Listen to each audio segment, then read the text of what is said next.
जय हिंद। तो बिना टाइम गंवाए हम लोग वीडियो शुरू करते हैं। Welcome to the student coaching centre. दोस्तों, आज हम बोर्ड एग्ज़ाम 2021 में आने वाले केमिस्ट्री के कुछ महत्वपूर्ण प्रश्न का डिस्कशन करेंगे। ये एनसीईआरटी के सारे क्वेश्चन हैं।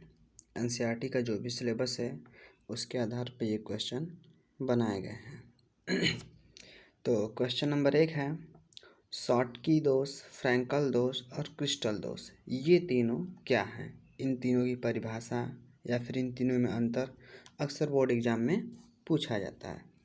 इसी तरह क्वेश्चन नंबर 2, मोलरता और मोललता की परिभाषा दीजिए। क्वेश्चन नंबर 3, नॉश समीकरण को स्पष्ट कीजिए।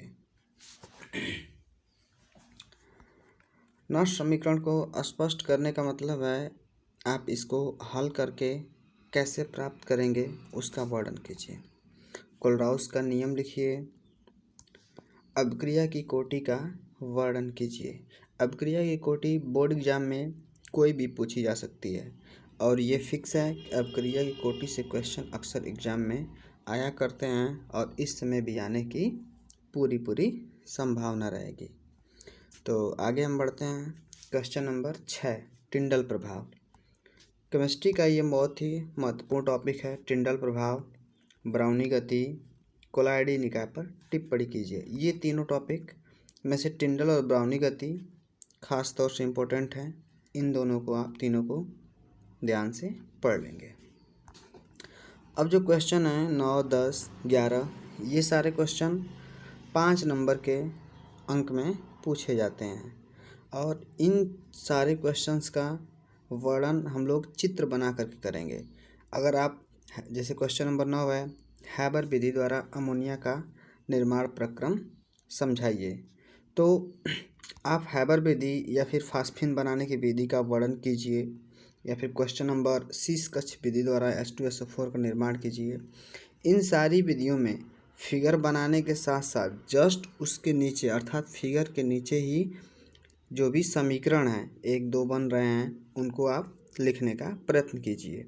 और दूसरी बात, जब इनका वर्णन करें आप तो जहाँ जहाँ जो क्रियाएं हो रही हैं वहाँ समीकरण साथ में लिख दिया करें। लेकिन इम्पोर्टेंट ये रहेगा कि आप समीकरण को इस फिगर के जस्ट नीचे लिखेंगे तो जिससे क्या है कि एग्जामिनर का ध्यान आपकी कॉपी पर जो भी निरीक्षक हैं उसका ध्यान आपकी कॉपी पे सबसे पहले जाता है। और केमिस्ट्री का सबसे बड़ा इम्पोर्टेंट काम यही है कि आप रिएक्शन ज़रूर लिखें। रिएक्शन लिखेंगे तभी आपको केमिस्ट्री में नंबर ढंग से मिलता है, अन्यथा के रूप में पास तो लोग केमिस्ट्री में हो ही जाते हैं।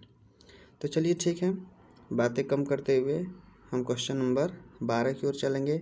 और 12 है अक्रिय गैस, 13 है संक्रमण तत्व। इन दोनों टॉपिक को पढ़ लेंगे आप। क्वेश्चन नंबर 14, लेंथेनाइड व लेंथेनाइड संकुचन, ये भी टॉपिक इम्पोर्टेंट है।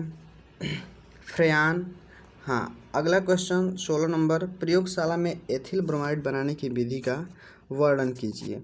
ये क्वेश्चन कई बार एग्जाम में आ चुका है तो इसको भी आप ध्यान से पढ़ लेंगे। क्वेश्चन नंबर 17, प्रयोगशाला में क्लोरोफॉर्म बनाने की विधि को समझाइए। जो भी विधि प्रयोगशाला में पूछ रहा है उसका बिना चित्र बनाए आप वर्णन नहीं करेंगे, अन्यथा के रूप में 5 नंबर के क्वेश्चन में आपको मैक्सिमम 2 या 2.5 नंबर मिलेंगे।